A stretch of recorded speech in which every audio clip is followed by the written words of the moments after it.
Hebreos,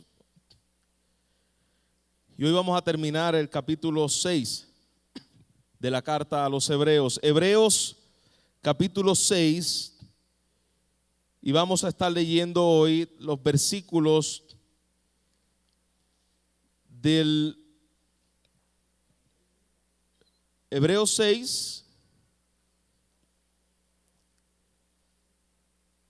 versículo 8. Versículo 9 en adelante. Cuando lo tenga, acompáñame de pie en reverencia a la palabra. Hebreos capítulo 6, versículos 9 en adelante. ¿Lo tenemos, amada iglesia? Dice la palabra del Señor. Pero en cuanto a vosotros, oh amados, estamos persuadidos de cosas mejores que pertenecen a la salvación. Aunque hablamos así, porque Dios no es injusto para olvidar vuestra obra y el trabajo de amor que habéis mostrado hacia su nombre, habiendo servido a los santos y sirviéndole aún. Pero deseamos que cada uno de vosotros muestre la misma solicitud hasta el fin, para la plena certeza de la esperanza, a fin de que no os hagáis perezosos, sino imitadores de aquellos que por la fe y la paciencia heredaron las promesas.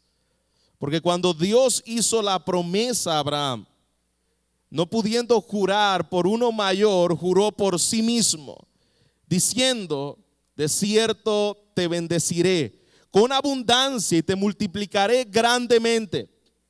Y habiendo esperado con paciencia, alcanzó la promesa. Porque los hombres ciertamente juran por uno mayor que ellos, y para ellos el fin de toda controversia es el juramento para confirmación.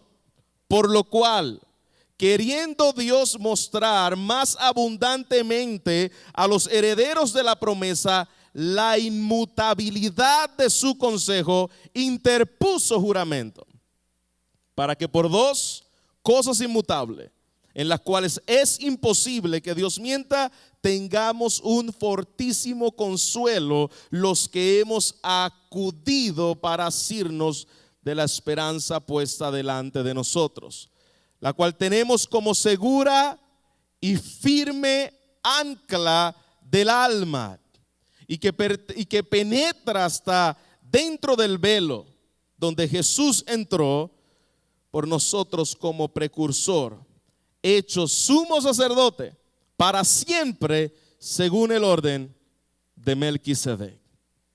Bendito Padre, gracias por tu palabra. Gracias por la bendición de podernos sentar a escuchar tu voz. Pero no solamente, Señor, queremos sentarnos a escuchar tu voz, queremos, Señor, que esa voz a través de tu palabra cambie nuestros corazones. Nuestras vidas, Señor, sean transformadas a la luz de estas verdades. Nuestros oídos espirituales se abran. Quita de nosotros, Señor, toda distracción, toda, Padre, pensamiento que pueda traer desviación de estar atento a tu voz mientras estamos exponiendo estos versículos.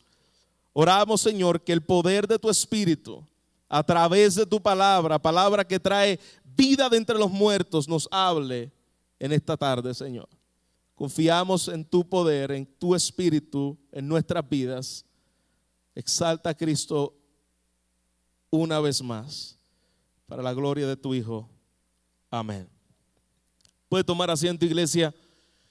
Me gusta comenzar haciendo un resumen de lo que es la carta a los Hebreos. La carta a los Hebreos es una carta, que valga la redundancia, escrita a los hebreos. Es una carta escrita a una comunidad lejos de Jerusalén, a una población judía que vivía tal vez a los alrededores de aquella ciudad de Jerusalén. Y dice la palabra en el mismo Hebreo, en el capítulo 2, versículo 3, que fue enseñado, el propósito de esta carta es enseñar el evangelio que al principio fue predicado por Jesucristo y confirmado por los apóstoles. Ese es el propósito de esta carta: magnificar la obra de Cristo, magnificar la supremacía de Jesús por encima de todas las demás sombras que hablaban acerca de Él. Inmediatamente después que Jesús viene, resucita, la iglesia, como ustedes bien saben, comienza una persecución en el año 70, y la iglesia comienza a tener persecución de los de afuera, es decir, los romanos, y de los de adentro, es decir, los judíos que no habían abrazado por la fe a la persona de Jesús. Ellos también comenzaron a perseguir a aquellos judíos que abrazaron a Cristo como Salvador. Así que era persecución de los impíos, de los romanos, y persecución de los de adentro. Si tú no eras judío, es como un musulmán en el día de hoy. Si tú no eres musulmán, tú eres excomulgado de tu casa, te vas y nunca más, ese día que tú renunciaste al musulmanismo, moriste. Eso era lo que estaba pasando con los judíos en este tiempo. Cuando ellos comenzaron a abrazar la persona de Jesús, para ellos, la familia, los amigos judíos, hebreos, para ellos murieron. Ya tú no existes para nosotros. Es decir, ya eres un don nadie. Ese día que tú abrazaste a Cristo, ese día tú moriste. Es decir, de acuerdo al vocabulario judío, tú fuiste excomulgado del judaísmo. Ya no perteneces a ello. Y por esa persecución que ellos tenían todavía un ojo, mi familia, mis amigos, mis costumbres, y un ojo, Jesús. Yo sé que Él es real, yo sé que Él cumple las profecías que la palabra en el Antiguo Testamento decían de Él. Sin embargo, estoy en esas dos aguas. Y el autor a los hebreos le está escribiendo una comunidad de creyentes profesantes genuinos y una comunidad de creyentes profesantes en medio de ellos que estaba coqueteando, mirando al judaísmo. Me regreso otra vez a aquellas antiguas prácticas. ¿Por qué? Porque ya no aguanto la persecución. Y el autor de los hebreos, igualmente que el apóstol Pablo, les recuerda y les dice: todo lo que tú necesitas para la vida y la piedad, ya lo tienes en Jesús. No tienes que buscarlo en otro lugar. No tienes que buscarlo en las sombras, en medio del templo, en medio de un sacerdote. En Cristo, dice Pablo en Colosenses capítulo 2, versículo 10, en Cristo estamos completos. No necesitamos otra cosa más. Todo lo tengo en Cristo. No necesitas ningún otro intermediario para tú poder vivir la vida cristiana. Pero esto, a la mente judía, intelectualmente, ellos decían: sí, es cierto, con su voz, decían amén a esas cosas. Sin embargo, ellos todavía volvían otra vez y decían: pero ¿y dónde está mi cordero? ¿Dónde está mi templo? ¿Dónde están mis fiestas? ¿Dónde está mi sacerdote? Y terminaron entonces muchos de ellos apostatando. Y esa era la advertencia que nosotros hemos visto a través de todo Hebreos capítulo 6, que le está diciendo: cuidado, les advierto de aquellos que han gustado del don celestial, aquellos que han abrazado, aparentemente profesado intelectualmente el evangelio. Cuidado, y les advierto a aquellos que han hecho tal vez alguna manifestación pública de su fe, o se ha bautizado o ha profesado al Señor como Salvador. Cuidado que después de haber abrazado todo esto, solamente esté aquí y no haya venido aquí, no haya habido un arrepentimiento genuino y una confianza absoluta en la persona de Jesús.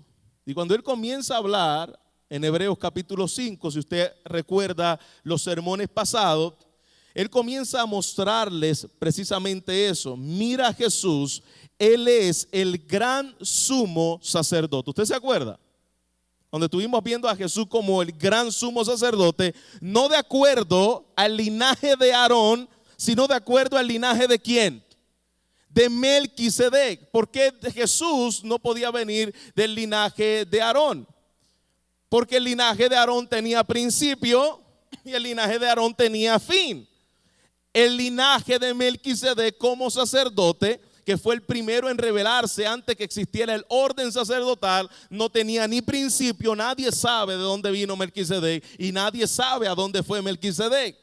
Por lo tanto, se toma este tiempo en estos 3 capítulos y más en el capítulo 7 que veremos la semana que viene, de enseñar a Cristo como el gran sumo sacerdote. Y en el capítulo 7 vamos a ver las cosas profundas que el autor a los hebreos quiere enseñarle a esa población de quién era este hombre Melquisedec y cómo cumple Jesús la función perfecta de ese sacerdocio. Pero antes de llegar ahí, donde nos quedamos la semana pasada, antes de llegar ahí, él les dice: me voy a aguantar un poquito, porque tengo la breve sospecha de que las palabras que estoy diciendo son difíciles de ustedes entender. Y le dice claramente: he notado que ustedes son necios. Por decir la palabra tranquila, es decir, tranquila en el idioma latín. Aquí hay una palabra más fuerte. Se han vuelto estúpidos, es la misma que utiliza Pablo a los Gálatas. Se han vuelto necios. Es decir, una persona estúpida es una persona que no entiende nada. Tú les dices las cosas y no tiene la capacidad de poder aprender. Eso es lo que significa la palabra necedad o la palabra estupidez. Y él está diciendo: ustedes se han vuelto vagos de aprender, se han vuelto necios, se han vuelto duros de corazón. Porque habiendo ya haber dejado aquellas prácticas pasadas, los rudimentos pasados, todavía se aferran a esas primeras enseñanzas de rudimento. ¿Y se acuerdan cuáles eran esas enseñanzas, primeras enseñanzas o rudimentos que tenían este pueblo hebreo? ¿Recuerda? ¿Se acuerda alguno de ustedes, hermanos? ¿Se acuerda lo que vimos la semana pasada? ¿O ya se le olvidó porque volvió a abrir la Biblia en el día de hoy? ¿Usted se acuerda? Dígame si se acuerda. Bueno, escuche el sermón si no se acuerda. Pues aquellas prácticas le está diciendo: ustedes no disciernen a Cristo de acuerdo, tienen que discernir a Cristo conforme a la imagen misma de Dios el Salvador. Tienen una imagen de Mesías que viene a conquistar, pero no realmente el Mesías que habla la palabra de Dios. Habló acerca también de ir a la madurez completa, dejando el fundamento pasado de arrepentimiento de obras muertas. Ese arrepentimiento de obras muertas no te salva. Es decir, tú te puedes arrepentir en cualquier religión, y si tú no confías en Cristo, tú estás muerto en tus delitos y pecados. El arrepentimiento de obras muertas, mira cómo le llama: obras muertas, porque así son las obras de los hombres sin Cristo. Son obras muertas. Y sigue diciendo también los viejos conceptos de la doctrina del bautismo. Y dijimos que esa palabra bautismo aquí significa lavado ceremonial. Es decir, se lavaban las manos, se lavaban los pies, se limpiaban ellos. La resurrección de los muertos, una doctrina muy indefinida en el Antiguo Testamento. Ellos no tenían una noción clara de lo que significaba esa doctrina de la resurrección y también el juicio eterno. Y tampoco había una plenitud de que en el juicio eterno, solamente por la vida de Jesús, nosotros podríamos ser salvados de la ira de Dios. Esa doctrina le está diciendo: dejen eso, salgan de ahí y comiencen a poner su mirada en la verdadera definición de esta doctrina. Avancen, no se queden en el kindergarten, avancen, porque si se quedan en el kinder no van a pasar. Si no conoces quién es Cristo, tú no vas a poder ser salvo. Y luego le da otros listados a los mismos bebés espirituales que le estaba hablando, aquellos hebreos que estaban teniendo su mirada en volverse a esas prácticas en las obras, y aquellos que decían: sí, pero yo sé también que Cristo es el Mesías. Y le da un listado. Ustedes, niños espirituales que han probado el don celestial. Y dijimos que esa palabra don celestial está hablando acerca de la salvación. Ustedes que probaron la salvación. No tomaron de ella, no comieron de ella como comió Jeremías. Dice que se comió la palabra, pero sí tuvieron en medio de donde la salvación estaba siendo evidenciada. Escucharon de Jesús, sabían que Él murió en una cruz, sabían que resucitó, sabían que Él ascendió, sabían esos conceptos de Jesús. Eso es gustar la salvación. Sin embargo, no eran salvos. Le estaba hablando también a aquellos en los cuales habían participado del Espíritu Santo y de los poderes venideros. Y vimos la semana pasada como aquellos que gustaron del Espíritu Santo y de los poderes venideros son precisamente aquellos en los cuales recibieron milagros de los apóstoles, recibieron milagros de Jesús, gustaron del poder del Espíritu Santo en medio de ellos, y ellos no poseían al Espíritu Santo.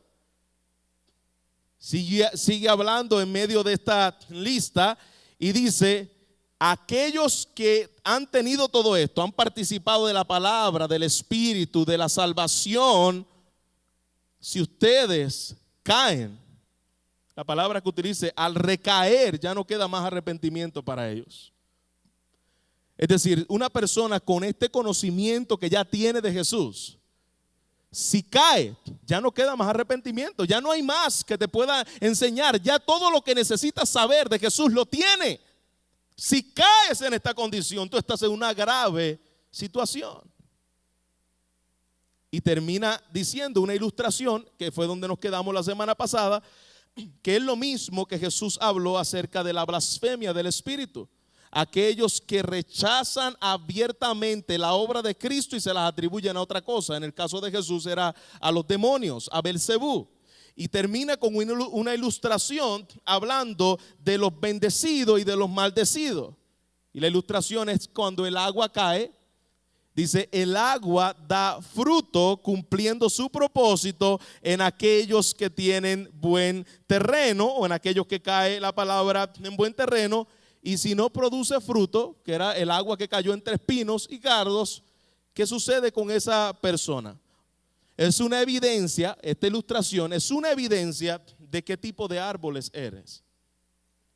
Si no hay fruto, si te quedas seco, si no hay una obra real de crecimiento de esa planta, obviamente vemos que es un árbol seco, porque no da fruto.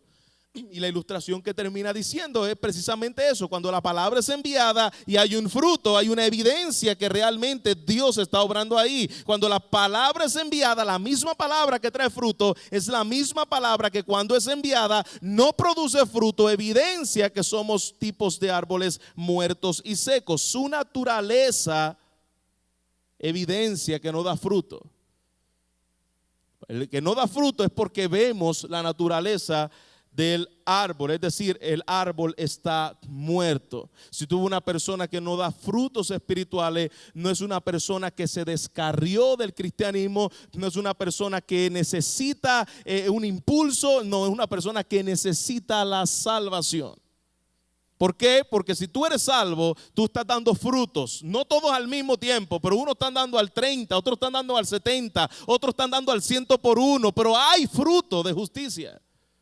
Y eso, así terminó precisamente el autor de la carta. Ahora bien, vayamos al versículo 9 donde comenzamos hoy. Y mira cómo comienza diciendo un pero. Pero en cuanto a vosotros, oh amados, desde el saque en este versículo nos podemos dar cuenta de algo. Que está hablando de un grupo diferente, ¿sí o no? Estaba hablando primeramente de un grupo que estaba hablando de los que apostatan de la fe, que conocen del evangelio, que son bebés espirituales, que no hay una evidencia de la obra del Espíritu, pero en cuanto a vosotros, oh, ¿qué dice ahí, iglesia? Amados. Hay un cambio evidente justamente en este versículo. Ahora comienza a dirigirse a los que a los amados. Ahora comienza a hablarle a los creyentes genuinos de aquella iglesia, a los hebreos. Yo estoy hablando ahora con aquellos que no son incrédulos. Es lo que está diciendo aquí. Estoy hablando con los bebés, ya no estoy hablando con los que han alcanzado madurez espiritual. Y cuando hablo de bebé, los que estuvieron la semana pasada se dieron cuenta que aquí el autor no está hablando de niños espirituales. Aquí está hablando de bebés que no disciernen, es decir, personas que nunca han alcanzado la salvación. En otra parte, Pablo habla de los bebés espirituales, sí, pero aquí el autor de esta carta no está hablando de bebés espirituales. Compara a los bebés con personas sin discernimientos que no pueden ver, no pueden entender. Tú les explicas, son bebés, no van a entender. Imagínate que yo tomara a alguno de los bebés, el bebé, la niña de Lupita ahí, hermosa, escuchando la predicación. Y le estoy diciendo, mira lo que es el orden de Melquisedec, no va a entenderme nada, porque es una bebé. Pues ese es el concepto que está hablando aquí precisamente el autor de la carta a los hebreos. A esos bebés que tú les explicas y no entienden y no hay salvación en medio de ellos. Pero ahora yo le estoy hablando a los amados. Yo le estoy hablando no a un grupo de incrédulos, yo le estoy hablando a aquellos que han dado buenos frutos, como terminó la parábola, la ilustración al final en el versículo 8. Los que bebe el agua, traga el agua, la tierra y da frutos, los creyentes, y los que no hay fruto, los incrédulos. A esos creyentes, a esos amados de Dios, comienza ahora a traer una exhortación, pero está llena de esperanza, está llena de bálsamo, está llena de ánimo, está llena de consuelo. Los que tuvieron la semana pasada vieron que fue una predicación del autor bien fuerte. Le estaba hablando a aquellos niños, bebés, incrédulos, duros, apóstatas, hipócritas. Fue fuerte, fue una predicación fuerte. Pero algo que es hermoso de la palabra de Dios, que la palabra de Dios nos pega fuerte y pega fuerte al hipócrita, pero la palabra de Dios es consoladora para el genuino creyente. Le da duro a la hipocresía, pero consuela a los que pertenecen realmente al rebaño del Señor. Le da seguridad, le hace pensar al hipócrita, oye, realmente yo perteneceré a Él, porque la vida es contraria a lo que la palabra de Dios dice. Pero aquel que es creyente, aquellos que han nacido de Dios, aquellos llamados a la gracia, que se han arrepentido, cuando escuchan esta palabra, comienza a traer ánimo, esperanza.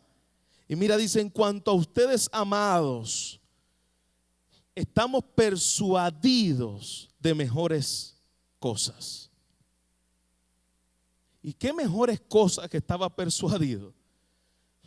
A ustedes, amados, hay una persuasión, una convicción por medio de la palabra de cosas mejores. ¿Y de qué trata eso? Me siga leyendo.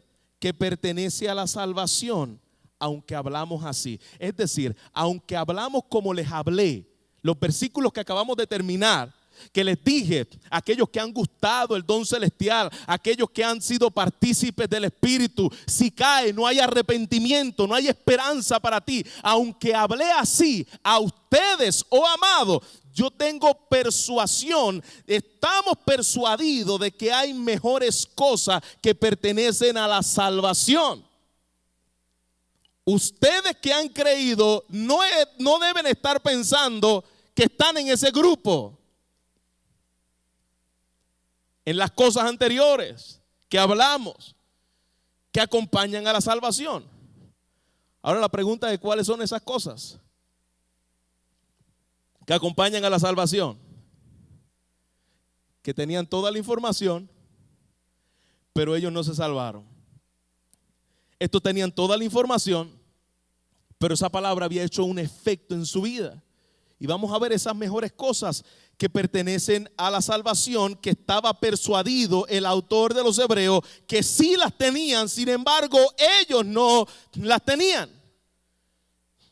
Nosotros tenemos el arrepentimiento por la fe que da la vida, no el arrepentimiento de obras muertas. Mejores cosas para salvación. No tenemos la fe solamente en algo aparte de Cristo. Tenemos una fe que está centrada en la obra suficiente de Jesús en la cruz.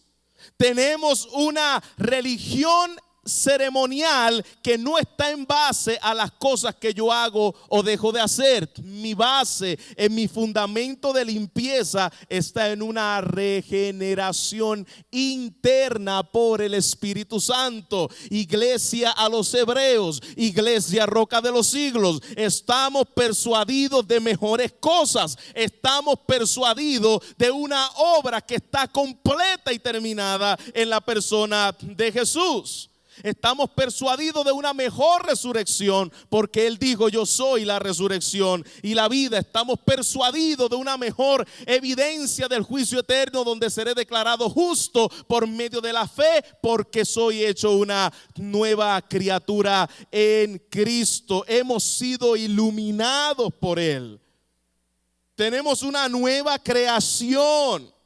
Hemos sido nacidos del Espíritu, hemos gustado no solamente la salvación, nos hemos alimentado de ella, mejores cosas. No solamente hemos participado del Espíritu Santo, el Espíritu Santo ha hecho residencia en nosotros.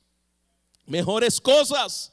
No solamente hemos gustado la buena palabra, hemos comido y digerido la buena palabra de Dios. No solamente conseguimos un milagro, somos un milagro. La obra de Dios me hizo nacer de nuevo. Por lo tanto, a vosotros, oh amados, estamos persuadidos de mejores cosas. Eso es lo que está diciendo aquí el autor de la carta. Cosas que ellos no estaban persuadidos. Pero vosotros, amados, a quienes le pertenece la salvación, las mejores cosas están seguras en Cristo. Lo mejor no está por venir, como decía un predicador, un político en Puerto Rico. Ese fue su slogan de campaña: lo mejor está por venir. En el cristianismo lo mejor no está por venir, lo mejor ya vino. No estoy esperando mejores bendiciones, he sido bendecido.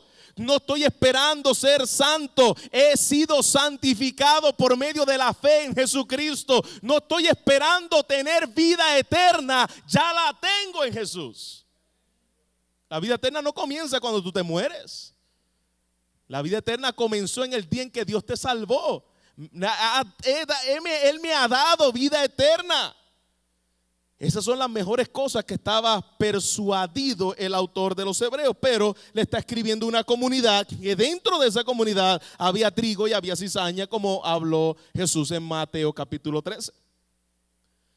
Estaban los que habían sido profesos realmente en Cristo y los que habían profesado, pero su fe era una fe falsa. Ahí estaba creciendo junto la falsedad y lo genuino. Igualmente aquí, mi hermano, cuando digo aquí, si yo voy a cualquier iglesia diría lo mismo. Aquí hay trigo y aquí hay cizaña.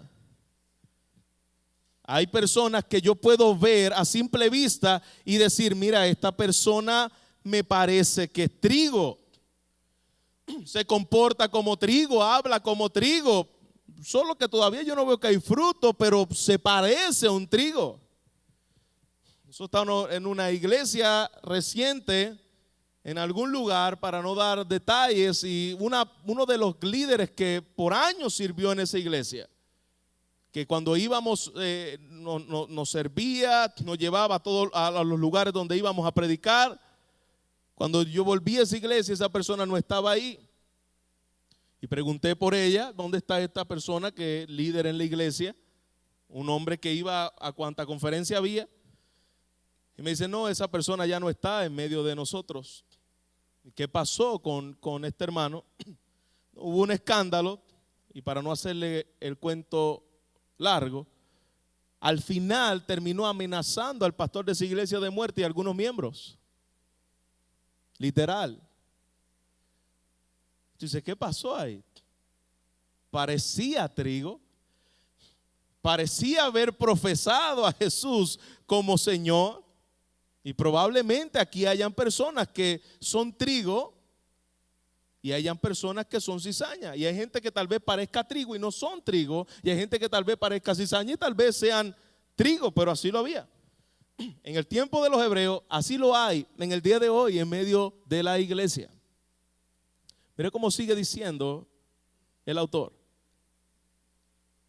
estando persuadido de estas cosas mayores, les habla usted a los trigos, les habla usted a aquellos amados del Señor. Yo quiero recordarles a ustedes, iglesia, que Dios no es injusto para olvidar.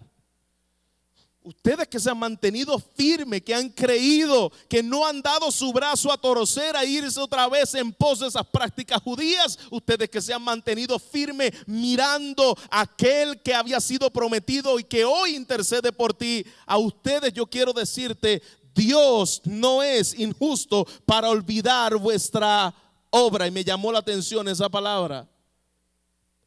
Fíjese cómo dice ahí. Ahí no dice, Dios no es injusto para olvidar vuestra fe. Vuélvalo a leer, vaya a su Biblia.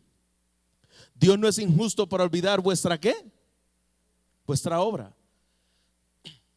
Pero pastor, la salvación es por medio de la fe, no es a través de las obras. El autor lo dejó claro en los versículos pasados, porque dice ahí que Dios no es injusto para olvidar vuestra obra. Aquí hay algo que tal vez se le chispoteó al autor de los Hebreos. Pues no. Recuerde, ¿cómo es evidenciada tu fe? ¿Qué es lo que dice Santiago acerca de tu fe? Si tú dices yo tengo fe y no tengo obras, ¿tu fe es qué? Muerta. ¿Cómo yo puedo? Porque recuerda que en esta iglesia todos decían tener fe en Jesús. A esa comunidad de hebreos todos decían tener fe en Jesús. Por eso él no le dice, recuerda que Dios no es injusto para olvidar su fe, porque toda la iglesia iba a decir amén. Él estaba diciendo, recuerda que Dios no es injusto para olvidar vuestra obra. Si realmente la fe que tú profesas con tus labios no es vista en tu vida a través de buenas obras que por si acaso no son tuyas, dice la palabra del Señor en Efesios capítulo 2, que Él las preparó de antemano para que tú caminaras en ella, pero la evidencia realmente de que tú has creído en ese Mesías no es que tú digas mi Diosito chulo, mi Jesús, mi Salvador, cuánta palabra tú puedes decir. Si tú no realmente evidencias esa obra de gracia, que tampoco no la tienes que pujar, es del Espíritu, pero el Espíritu evidencia esas obras en ti. Un árbol de manzana no está diciendo a ver si me sale la manzana. No, va a dar la manzana naturalmente. Se evidencia de forma natural el fruto. Y el autor está diciendo, Dios no es injusto para olvidar vuestras obras. ¿Y cuáles obras en particular está hablando aquí el autor? Mira lo que dice ahí, vuestra obra del trabajo de amor que habéis mostrado hacia su nombre. Fíjate, esta obra va motivada no por otras cosas que no sea por el amor a Jesús. Vuestro trabajo de amor. ¿Y cómo yo puedo evidenciar que yo amo a Jesús? Porque a veces nos jactamos de que amamos a Jesús. Nos jactamos de nuestro amor por Él. Hablaba con la iglesia el día miércoles y les decía que una de las cosas que debemos enfatizar en las canciones que cantamos no es nuestro amor por Jesús, sino el amor de Jesús por nosotros. No es lo que yo hago por Dios, sino lo que Dios hizo por mí. Porque mi amor es muy débil. Mi hermano, usted puede decir aquí que ama al Señor y al salir de aquí al ratito usted se olvidó de ese amor. Su amor mengua, es muy fácil, es cambiable. Pero es el amor de Jesús por mí. pero ese amor de Jesús por mí me hace amarlo a Él. ¿Y cómo yo sé que realmente yo lo estoy amando a Él? Mira dónde es evidenciado. Y el trabajo de amor lo hacía por amor a Jesús, no por ser visto, no por ser reconocido, no por recibir ninguna pleitesía, ni fama, nada de eso. Por amor que habéis mostrado hacia su nombre, Cristo. ¿Cómo se evidencia el amor a su nombre? Léalo fuerte ahí, iglesia. ¿Cómo tú evidencias que ese amor por Cristo es genuino? ¿Qué dice ahí? Habiendo servido a los santos y sirviéndole aún. Frutos de amor. Si tú amas a Cristo, tú amas su cuerpo. Si tú amas a Cristo, tú amas su esposa. Si tú amas a Cristo, tú amas todo lo que Él amó y se entregó por Él, por ella, la iglesia. No puedes decir yo amo a Cristo, pero yo no quiero saber nada de la iglesia. Ayer uno de los predicadores daba una ilustración muy interesante acerca de una mujer que va caminando y dos hombres se las encuentran de frente y le dice un hombre al otro hombre: tú ves a aquella mujer que está allí, esa mujer es esto, es esto, es esto, y comienza a hablar mal de esa mujer. Y el otro hombre le dice: oye, ¿por qué tú dices eso de esa mujer? ¿Cómo tú la conoces? No, es que ella es mi esposa. Es bien fácil. ¿Verdad que tú no hablarías así de su esposa? Porque tú y tu esposa son ¿qué? Si tú hablas mal de tu esposa, tú hablas mal de ti. Si tu esposa tiene deficiencia, es porque tú tienes deficiencia. Si tu esposa se comporta como una rebelde, es porque tú no la estás pastoreando. Si tu esposa se la pasa de chisme en chisme, es porque tú no estás tomando autoridad en tu hogar. Esa fue extra, esa no estaba en el bosquejo. Tú no puedes hablar, decir yo amo a Cristo y aborrezco a la iglesia. La evidencia que tú amas a Cristo es que tú te entregas por la iglesia. Y cuando tú hablas de la iglesia, tú no hablas acerca de la iglesia, tú hablas acerca de nosotros. Yo soy parte de esa iglesia. Yo pertenezco a esa iglesia. Le faltan muchas cosas, nos faltan muchas cosas. Gracias por traerlo. Yo soy parte de la iglesia del Señor Jesucristo. Yo no soy algo fuera de la iglesia local. Yo soy parte de la iglesia local. Y le está diciendo: mira, iglesia a los hebreos, manténgase firme en medio de sus luchas y tentaciones. Y aún esa tentación de irse otra vez al judaísmo, ustedes han servido y le sirven a la iglesia con amor. ¿A qué les recuerda esta ilustración? Los que estuvimos viendo la serie de Mateo. ¿Usted recuerda cuando Jesús le dijo: cuando me diste de comer, le diste de comer a uno de mis pequeños, a mí me lo hiciste? Cuando fuiste a la cárcel a visitar a uno de mis pequeños, no era que hay un ministerio de visitar cárcel a incrédulos, y que está bien, si lo hay, que bueno, hay que ir a predicar el evangelio ahí, pero el contexto está diciendo a uno de mis pequeños, a los creyentes que habían sido encarcelados por causa de la predicación. Por mí lo hiciste. Cuando tú haces algo por el cuerpo de Cristo, lo haces por Cristo. Cuando tú dices que amas a Cristo, tú amas su iglesia, aquella por la cual Él murió. Pablo tenía esto claro y él decía: el amor de Cristo me constriñe. Y escuchó bien la palabra, no se confunda. Él no dice el amor de Cristo me estriñe. Aunque hay algunos cristianos estreñidos espiritualmente hablando, que no hacen digestión de la palabra. Pero dice el amor de Cristo me constriñe. Me llama, me toma, me involucra, me apasiona, me hace servirle. Ese es el amor de Cristo en mí. Me toma, ya no vivo yo. Y eso no es una obra de la carne. Pablo dice claramente: la carne para nada aprovecha. En nada la carne puede agradar a Dios. Es una obra de Dios en nosotros, pero es evidenciada en el amor a la iglesia. Se entrega por el hermano, busca las áreas deficientes y sirve. Él le está diciendo: no te olvides que Dios no se olvida de eso. Estás sirviendo, sigue sirviendo. No te olvides que Dios no se olvida de eso. Y en Apocalipsis se le conoce como el juicio de las obras. Pastor, pero la salvación es por fe, porque en Apocalipsis se conoce como el juicio de las obras, porque tus obras evidencian tu fe. Obras planeadas por Dios desde antes de la fundación del mundo, absolutamente, pero ellas evidencian tu fe, lo que Dios hace a través de ti.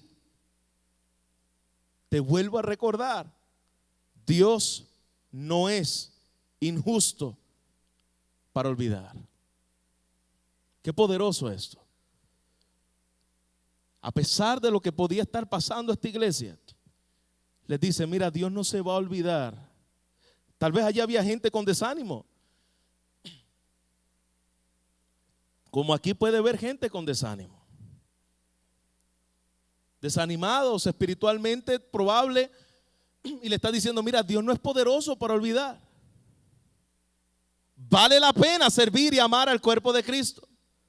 Vale la pena entregarse por lo que Jesús se entregó. Porque llega el desánimo, hermanos, llega. En todos los miembros llega de alguna forma el desánimo. Los hebreos no eran ajenos a esto. Y el autor le está diciendo, vale la pena servir a Cristo. Que muchas veces no van a valorar tu servicio a Cristo, sí, pero tú lo haces por amor a Cristo. Amas a los hermanos por amor a Cristo. Y no como por salir del paso, ay, te amo por amor a Cristo. No, eso no es la actitud. Yo amo a Cristo, te amo a ti porque Cristo derramó su sangre por ti, como la derramó por mí. Y lo menos que yo puedo derramar por ti es sudor, si Cristo entregó su vida. Así le está diciendo, manténganse claro que Dios no se olvida del trabajo que están haciendo, aunque nadie lo valore. Aunque sean desagradecidos, hago lo que hago y nadie me da gracia. Y lo único que hacen es hablar, lo único que hacen es murmurar. Y no veo respuesta de Dios. Tú no le sirves a la gente por lo que la gente es, ni para que te aplaudan. Tú le sirves a Él porque Él derramó su sangre por esa iglesia. Y Dios no olvida eso. El hombre lo olvida, pero Dios no lo olvida. Dios tiene claro y no es injusto para olvidar las obras que Él preparó y que de viaje te las va también a premiar. Es impresionante, porque Dios premia las obras que Él prepara. Es como decir, hay una carrera de carros y te dan el carro, te pagan la gasolina, al final ganaste y te dan el premio. Pero alguien te lo dio, tú no hiciste nada. Pues así precisamente es. Por eso que el día del juicio los galardones van a ser puestos a los pies de Cristo. Las coronas van a ser puestas a los pies de Cristo, pero van a haber coronas, van a haber premiaciones, van a haber, como dice la palabra, Dios no es injusto para olvidar vuestras obras, van a haber galardones el día del juicio. Que no veo, pastor, de veras que estoy bien desanimado, no veo, le sirvo a Dios. Ahora me he propuesto ir los miércoles, voy los miércoles y ahora más cosas me pasan. No te quedes mirándote en la conmiseración, no te quedes mirándote en tu problema, porque te vas a estancar, no vas a salir de ese atolladero. No pienses que Dios olvida lo que estamos haciendo por Él. Dios no se va a olvidar de eso. Y por si acaso Dios no nos debe nada tampoco. Pero Él te acuerda, yo no me olvido. Yo no te debo nada, pero recuerda que yo no me olvido de lo que tú estás haciendo. Ya te di todo lo que tú necesitas. Pero como yo derramé sobre ti gracia sobre gracia, el día del juicio yo voy a dar galardones y yo me acuerdo de tu obra. Volvamos a leerlo. Dios no es injusto para olvidar vuestra obra y el trabajo de amor que habéis mostrado hacia su nombre, habiendo servido a los santos. No solamente era un trabajo pasado, era un trabajo presente, y sirviéndole aún. Iglesia Roca de los Siglos, vale la pena servir al cuerpo de Cristo. Y Él no se olvida de ninguna de las cosas que Él te ha permitido hacer para la iglesia. Versículo 11. Pero deseamos, le recuerdo que Él no se olvida, pero es mi deseo que cada uno de vosotros muestre la misma solicitud. Es decir, yo lo estoy animando, pero yo no quiero que esto se vuelva por un grupito de personas. Yo lo estoy animando para que esto sea para todos. Cada uno de vosotros muestre la misma solicitud hasta el fin, para la plena certeza de la esperanza. Lo que va a mostrar si tu fe es genuina es que lo que estás haciendo por el Señor, que Él te va a recompensar, lo vas a seguir haciendo aunque tú no veas frutos aquí en la tierra. ¿Por qué? Porque esto es lo que da la plena certeza de la esperanza. Por eso que dice la palabra, el que perseverara hasta el fin será salvo. Tú puedes venir y querer comerte a los niños crudos, es decir, es una expresión en Puerto Rico, y hacerte ver el más grande, la más especial en medio del servicio. Pero eso se puede ser una fiebre que te dure un poquito. ¿En qué sirvo, pastor? Aquí estoy para servir. ¿A qué hago? Vamos a ver cuánto te dura esa fiebre.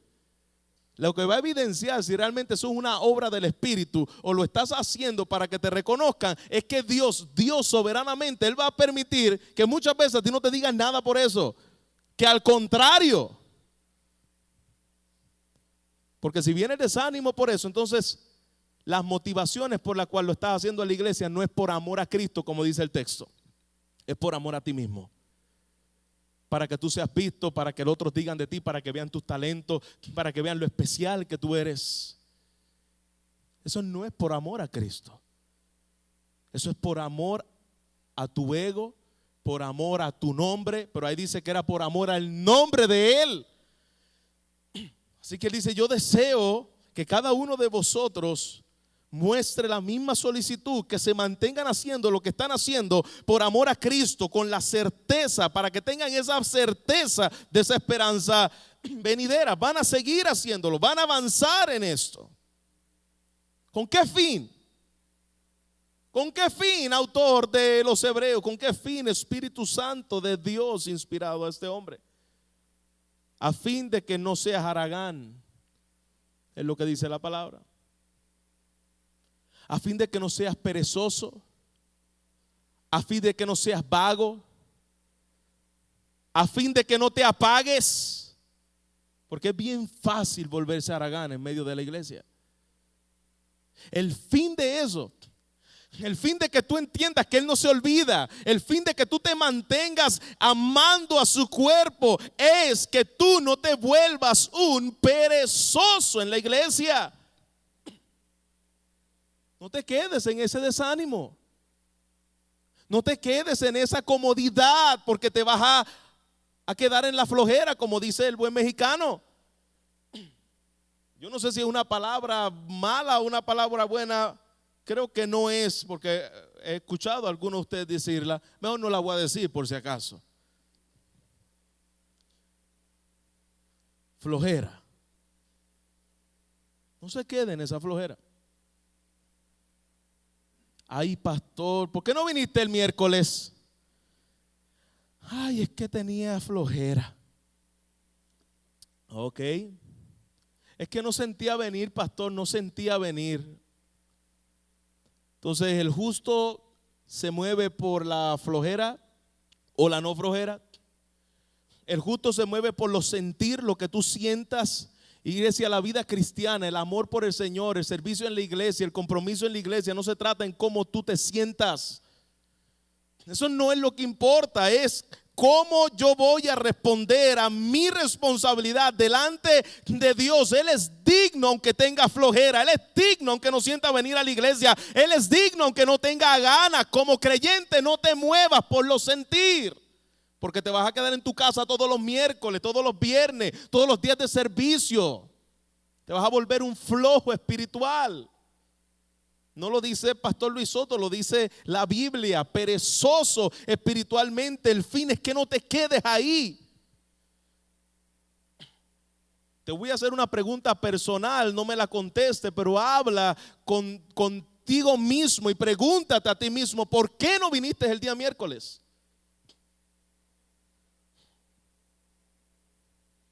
Porque estaba en el hospital. Bueno, no sabíamos que estabas en el hospital. Pero ¿por qué no viniste? Porque tenías flojera, porque eras perezoso, porque eres haragán, porque no te importa la iglesia, porque el cuerpo de Cristo para ti es solamente una rutina de día domingo. Tú sirves y amas al Señor y Él no se olvida del trabajo para Él. Lo estás haciendo para Dios, porque recuerda que Él no se olvida de eso. Si decides mantenerte así, yo sé que pueden venir periodos de desánimo, sí es cierto, pero no te quedes ahí mirándote a ti mismo. La razón por la cual Dios te salvó es para servir a otros, no para que otros te sirvan a ti. No te quedes mirándote a ti mismo. No te quedes mirando lo que tú sientes. Comprométete. Decide servir. Él es digno, iglesia. Él es digno, Él no es digno, iglesia. Es digno de que nosotros demos la vida por lo que Él dio la vida. Es digno de que nos preparemos. Él es digno de que le conozcamos cada vez más. En lugar de ser perezoso, mira lo que dice, sigue diciendo ahí. En vez de ser perezoso, en vez de moverte por sentires, en vez de ser haragán, sé imitador de aquellos que por la fe y la paciencia heredaron las promesas. Ay, es que yo debo años pidiéndole a Dios y Dios no me contesta. Yo creo que no vale la pena ir al culto. Es de oración y hemos orado. Llevamos años orando por lo mismo en el culto de oración y nosotros no vemos nada. Yo mejor no voy al culto de oración. En lugar de ser perezoso, dice el Señor, sé imitadores de aquellos que por la fe, y no solamente la fe va acompañada de ¿qué? De paciencia. Me encanta esta palabra. Heredaron las promesas. Las promesas se heredan, no se ganan. ¿Por qué se heredan? Porque Él las compró para ti. Él las ganó por ti. Tú no te las ganaste por tus obras. Pero con la fe y la paciencia heredaron las promesas. Y toma de ejemplo a un hombre que tuvo fe y se le llamó en la Biblia como el padre de la fe, y tuvo paciencia para recibir aquello que se le prometió. ¿Usted recuerda el nombre de ese hombre? ¿Ah? Abraham. Toma ahora el autor y dice, ¿usted se acuerda de Abraham? ¿Recuerda a Abraham? Él tuvo paciencia y fe. ¿Qué quiere decir la fe de Abraham? Es decir, Abraham creyó lo que se le dijo. ¿Y qué fue lo que se le dijo a Abraham? Que por medio de la promesa de su hijo van a ser benditas todas las naciones de la tierra. Es decir, hay una descendencia espiritualmente hablando que va a venir de tus lomos. Se está apuntando a Jesús. Y le dice, fe, cree lo que Dios le dijo. Y paciencia es el tiempo de esperar, creyendo que Dios lo va a cumplir. Recuerda cuando Dios le dijo a Abraham, vas a tener un hijo y él va a ser por medio de él van a ser benditas todas las naciones. ¿Qué pasó con Abraham? Versículo 13, perdón. Porque cuando Dios hizo la promesa a Abraham, no pudiendo jurar por otro mayor, juró por sí mismo, diciendo, de cierto te bendeciré con abundancia y te multiplicaré grandemente. Ahí está la promesa. La promesa que se la dijo cuando Abraham tenía, para que tenga una idea, 75 años de edad. Te voy a dar un hijo. Se miró a sí mismo, vio a la vieja y dijo, esto es imposible. 75 años me va a dar un hijo, imposible. diciendo: de cierto te voy a bendecir con abundancia, te multiplicaré grandemente. Yo no veo forma en que Dios me multiplique, pero yo creo la promesa de Dios. Abraham lo creyó. Creyó la promesa. Mira lo que dice el versículo 15. Y habiendo esperado con paciencia, alcanzó la promesa. Si Dios te lo prometió, Dios te lo va a dar. Si Dios ha dicho algo en su palabra, Él lo va a cumplir. ¿Cuánto esperó Abraham para ver esa promesa? Se lo dijo a los 75 años. Esperó 25 años. Abraham tenía 90 y tantos años. 25 años. ¿Dónde está el hijo que me prometió de la promesa? Yo no lo veo. La señora se está poniendo cada vez más vieja, yo me estoy poniendo más viejo, yo no tengo ganas de nada, ni la señora tampoco. ¿De dónde viene la promesa? Imagínate eso. Pero esperando con paciencia. Si Él lo dijo, Él lo va a prometer. Dice la palabra que Él se fortaleció en la fe. No se debilitó en la fe a pesar de tener la edad que tenía, aferrado a la promesa, siguió creyendo, siguió esperando. Él dijo, Él hará. Tétrico el panorama, tétrico pero tétrico. Imposible que este hombre y esta mujer pueda dar a luz, pero esperó 25 años. Nosotros llevamos 8 años esperando un hijo y hemos sentido una eternidad. Imagínate 25 años. 25 años. El hijo de la promesa, ahí está donde será descendiente el Mesías. Ahí lo vio. ¿Qué estás esperando de Dios que ha prometido a través de su palabra y no lo has visto aún? ¿Qué esperas de Dios? Si no lo has visto aún, no significa que Dios se olvidó de lo que te dijo a través de su verdad. Si no lo has visto presentemente, lo estás experimentando.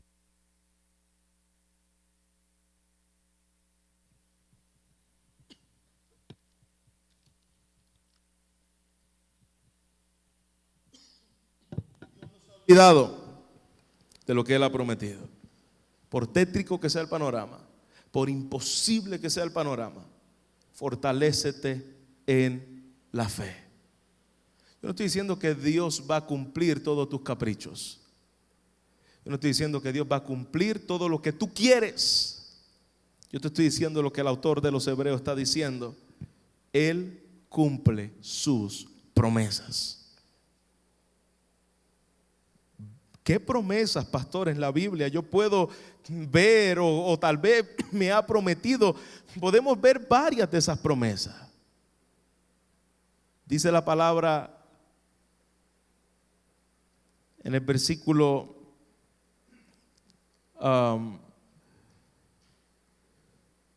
versículo 16.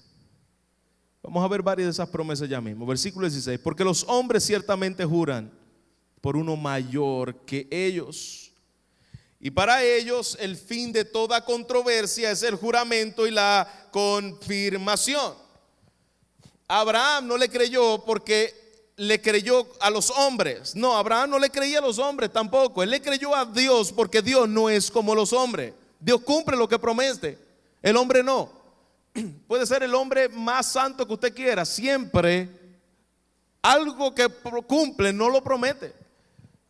Puede ser el pastor que usted le invita a su casa a comer. ¿A qué hora vas a llegar? A las 2 y te llega a las 2:30 para que lo bajes del nicho y le quite las velas. El hombre muchas veces no cumple lo que promete. Debemos procurar cumplir lo que prometemos, claro que sí, pero Dios sí cumple lo que promete. Te prometo, te lo juro por la vieja mía, dicen en Puerto Rico, que esta vez sí voy a hacerlo. ¿Sabe lo que pasa? No lo hace.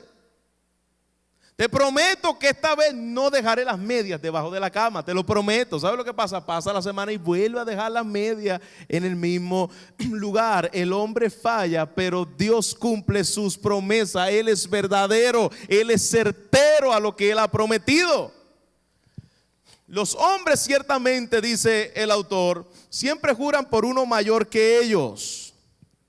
¿Por qué jura? Y esto es una tradición judía, que el hombre siempre juraba para que le creyeran algo por el templo o por Dios. Algo mayor que ellos. ¿Para qué lo hacían así? Para que por causa de esto la controversia se acababa y el juramento confirmaba que lo que estaba diciendo era verdad o no era verdad. Así que decía, te lo juro por el templo, lo juro por Dios. Eso era una costumbre judía.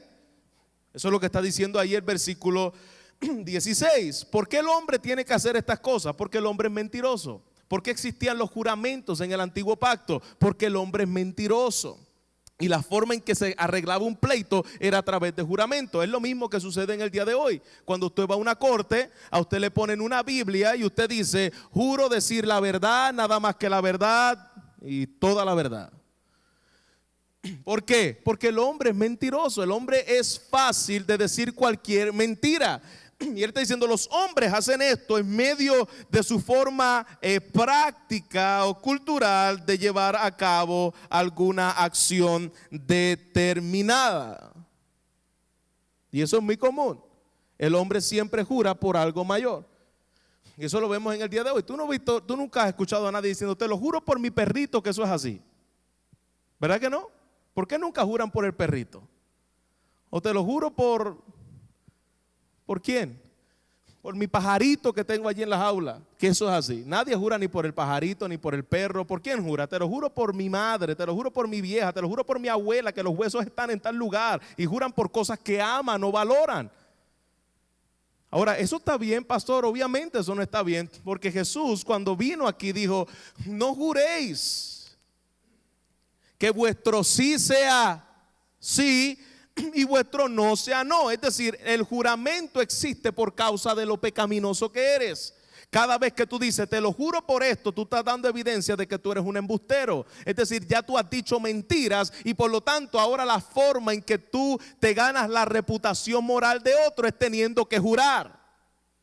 Por eso que Jesús dijo, ustedes no tienen que jurar, ustedes han sido lavados, ustedes tienen una nueva naturaleza de reino y vuestro sí tiene que ser sí y vuestro no tiene que ser no. Así que como cristianos no debemos incurrir en juramento para que la gente te crea. Así que si alguien te dice, no, yo no te creo, no tienes que decir y no debes decir como hijo de Dios, te lo juro, porque eso evidencia que tú eres mentiroso. Y si tienes la costumbre de estar jurando, es porque ya la gente no te cree. Que vuestro sí sea sí, que vuestro no sea no. Pero utiliza el ejemplo de los hombres para cerrar en el versículo 18. Dice, para que por dos cosas inmutables, en las cuales es imposible que Dios mienta. Perdón, versículo 17. Por lo cual Dios, queriendo mostrar más abundantemente a los herederos de la promesa, Dios quería dejarle el sello claro a los herederos de la promesa, lo que Él le ha prometido. Dice, de la promesa, la inmutabilidad de su consejo interpuso juramento. Es decir, Dios no tiene que jurar, porque dice la palabra que Él es veraz. Él no miente, su palabra es santa, su palabra es perfecta, no tiene que jurar. Pero aquí dice que Dios interpuso juramento y mira qué poderosa esta palabra para mostrar abundantemente a los herederos de la promesa. ¿Dónde están los herederos de esa promesa? Aquellos que han creído desde Abraham hasta el día de hoy son los herederos de la promesa. Dios no tenía que hacerlo, pero para que tuvieras un sello firme y viera el valor de esa sangre, Él juró, interpuso juramento y juró por sí mismo, los voy a bendecir y nadie los va a arrebatar de mi mano, nadie. Los voy a bendecir. Interpuso juramento para que por 2 cosas inmutables, versículo 18, en los cuales es imposible que Dios mienta. ¿Y cuáles son esas 2 cosas inmutables? ¿Qué dijimos que vimos arriba? Hay una promesa y hay un juramento. Dios prometió y Dios juró que su propósito lo iba a llevar a cabo a través de la descendencia de Abraham. Por esas 2 cosas inmutables, es decir, promesa y juramento, tengamos. Mira la palabra que lo utiliza, no dice un fuerte consuelo. Tengamos un fortísimo consuelo los que hemos acudido para asirnos de la esperanza puesta delante de vosotros. Tienes promesa y tienes juramento. La promesa era suficiente. Con que Dios haya prometido y te le haya dicho, eso era suficiente. Pero no solamente te ha dado promesa, ha jurado para que te quede clarito, clarito, clarito, que sus promesas son fieles y verdaderas. Él dijo: al que a mí viene, no lo echo fuera. Si tú le perteneces a Él, has venido a Él, Él no te va a echar fuera. Eso es una promesa de Dios. Cree esa promesa de Dios. Romanos 8, versículo 28. Y sabemos que a los que aman a Dios todas las cosas les ayudan a bien. Esto es una promesa. La puedes estar viendo negra, las puedes estar pasando las de Caín, pero si tú amas a Dios todas las cosas, esto está obrando para bien a los que conforme a su propósito han sido llamados. Ante todas estas cosas somos más que vencedores. Eso es una promesa de Dios por medio de aquel que nos amó, por lo cual estoy persuadido, lo que acabamos de ver, leído hace un ratito, que ni la muerte, ni la vida, ni los ángeles, ni principados, ni potestades podrán separarme del amor de Dios que es en Cristo Jesús. Eso es una promesa. Aférrate a esa promesa de Dios, cree esa promesa de Dios, espera esa promesa de Dios. Él es fiel y verdadero.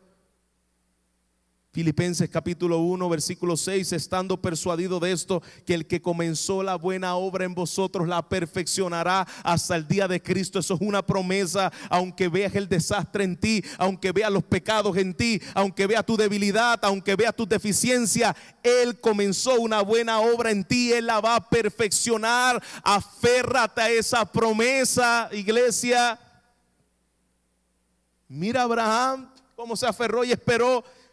Cree esa promesa de Dios. Isaías capítulo 40 versículo 21. Él da fuerza al cansado. ¿Estás cansado en el día de hoy? Él da fuerza al cansado. Pídele esa fuerza a Dios. Esa promesa es para ti, iglesia. Esa promesa es para los que Él compró a precio de sangre. No se la reclames. No tienes que reclamarle a Dios nada. Como hijo, ve y acércate a tu padre y decir: Padre, tú me prometiste dar fuerza al cansado. Estoy cansado. Tú me prometiste multiplicar las fuerzas al que ninguno la tiene. Los muchachos se fatigan y se cansan, los jóvenes flaquean y caen, pero los que esperan a Jehová tendrán nuevas fuerzas, levantarán alas como las águilas. Correrán y no se cansarán, caminarán y no se fatigarán. Cree esa promesa, iglesia. Créela. Él dijo: yo estaré contigo todos los días hasta el fin del mundo. Tú no estás solo en medio de tus circunstancias. Él está como paracleto contigo. Cree esa promesa del Señor. Mi Dios pues suplirá. Filipenses capítulo 4 versículo 19. Todas las cosas conforme a su riqueza en gloria. ¿Qué te hace falta en el día de hoy? ¿Qué te hace falta? ¿Qué esperas de Dios? ¿Qué riquezas espirituales te faltan? ¿Te falta santidad? ¿Te falta devoción? ¿Te falta compromiso? ¿Te falta ánimo? ¿Te falta consuelo? Él tiene esas riquezas en gloria en los cielos. Accede a Él, al trono de la gracia. Él las tiene y te las prometió. Él las va a suplir. Créelo. Créelo. Dios no es deudor de nada de lo que promete. Si Él lo prometió, Él lo va a cumplir. para que tu iglesia tenga un fortísimo consuelo. Esa palabra se utiliza mucho en los músicos. Fortísimo es el tono más alto de los que existe. Eso es para que te quede grande aquí. Un fortísimo consuelo, lo más fuerte. Pero esto no es para todos. Mira lo que dice ahí. ¿Para quiénes son estas promesas de Dios? Seguras y firmes, que ha sido el mensaje de estos textos. ¿Para quiénes son estas promesas seguras y firmes? Para los que hemos acudido, mira lo que dice ahí, para asirnos de la esperanza puesta delante de vosotros. ¿Lo tienes a Él como el todo en tu vida?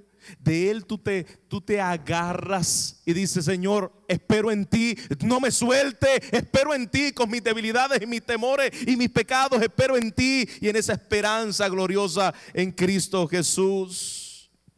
Cristo es la esperanza de la iglesia. Cristo es tu esperanza, iglesia, en medio de lo que podamos estar pasando cada uno de nosotros. Él es mi fortísimo consuelo, la cual tenemos esa esperanza, versículo 19, como segura y firme ancla del alma. Esa esperanza es donde debe estar aferrado tu corazón. Y mira dónde está puesta esta ancla. Esta ancla no está puesta en los asuntos terrenales. Esta ancla, ¿dónde dice que está esta ancla? Penetró hasta dentro del velo. El ancla está en el trono de Dios. El gran sumo sacerdote es el ancla firme del cristiano. Atravesó los cielos y ahora yo tengo una ancla segura. Mi seguridad es firme. Mi ancla en Cristo es firme. Acabo de viajar hoy y ha pasado un sustazo impresionante. Venía cansadísimo. Se lo he dicho a 2 personas y ahora lo va a saber todo el mundo. Venía bien cansado y me quedé dormido en el avión. Y era un vuelo corto, un vuelo de 1:30. Y el avión aterrizó, pero yo estaba dormido y yo pensaba que yo estaba en los aires. Y eso se siente bien feo. Y yo pensaba que ese avión estaba en una turbulencia a punto de caerse. Entonces yo miro la que está al lado y miro todo el mundo, abro la ventana y me di cuenta que estaba en la pista de aterrizaje. Pero literalmente yo pensé: yo morí aquí. Pero a la misma vez me vino pensamientos a mi mente, dice: yo voy a tu presencia, Señor. Lo pensé: Señor, voy a tu presencia ahora, pero me voy a morir. Pensé que me iba a morir hoy. Fue un susto nada más. Pero ¿sabes qué? Si eso hubiese sido real, yo tengo un ancla firme en los cielos, que fue y abrió la puerta donde yo no podía entrar y está a la diestra del Padre.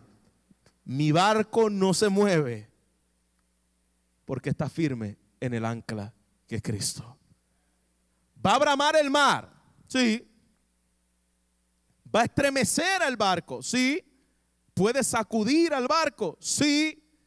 Pero ese barco nunca se va a hundir, porque tenemos un ancla firme en los cielos. Ahí está esa ancla de nosotros. Cristo Jesús es mi ancla. Pueden venir tormentas, pueden venir ataques como han venido y seguirán viniendo en contra de su iglesia y de nosotros personalmente. Pero yo tengo una seguridad firme en los cielos que traspasó el velo como hijos de Dios. Pueden atacarnos las corrientes de este mundo, puede venirnos la tragedia el día de mañana, pero recuerda que tu ancla en los cielos es segura y tu alma descansa. Pero asegúrate de que tu ancla realmente esté amarrada. ¿Por qué tú puedes dejar a la orilla del barco, del mar, al barco y saber que de ahí no se va a mover? ¿Qué es lo primero que hace cuando el barco se estaciona en un lugar, en un puerto? Tiran el ancla, y una ancla pesada, y usan las mejores. ¿Por qué? Porque eso va adentro del mar y es tan pesada que aunque vengan, y está tan arraigada que aunque vengan vientos, aunque vengan tormentas, no se mueve porque está firme en el ancla. Eso es lo que está diciendo el autor de los Hebreos. Mi ancla del alma está firme, está asegurada en Cristo. Cualquier cosa que te amarra a esta vida te va a hacer fracasar. Si el ancla en tu vida es tener un mejor trabajo, vas a vivir frustrado, desgraciado y en depresión. Si el ancla en tu vida es que tener un matrimonio que te va a hacer feliz, bienvenido a la desilusión. Si el ancla en tu vida es que en este mundo vas a pasarla bien y tu esperanza está en las cosas de este mundo, tu ancla está aquí, estás fracasado. Cuando vengan las tormentas te vas a hundir. Cuando vengan los ataques vas a desaparecer. Pero si tu ancla está en un lugar que no se llama este mundo, sino que traspasó los cielos, ese ancla está en el trono del Padre. Venga lo que venga, estoy seguro en Él. Me muevo, tiemblo, me desespero, pero tengo un ancla firme en los cielos que penetra hasta dentro del velo. Está clavada en las cosas de arriba. Tu esperanza no la busques en las cosas de este mundo. Está clavada en las cosas de arriba, donde Jesús entró por nosotros como precursor, es decir, como primero. Él entró primero para que nosotros entráramos después. Y es hecho sumo sacerdote para siempre, según el orden de Melquisedec. La semana que viene, todo el capítulo 7 es hablando de Melquisedec, así que yo no voy a hablar de él hoy. Así, gracias, pastor, por no hablar de Melquisedec hoy. Lo vamos a ver la semana que viene y vamos a ver a ese sumo sacerdote. Ancla tu vida, iglesia. Ancla tu vida en Cristo. Sus promesas son firmes porque Él traspasó los cielos. Estoy atado a Jesús dentro del velo, y me encantó esa frase que dice ahí, sumo sacerdote, no dice por un tiempito. Si Él es tu sumo sacerdote, dice ahí para siempre. Tu ancla en los cielos es firme para siempre. Tu sumo sacerdote intercede por ti para siempre.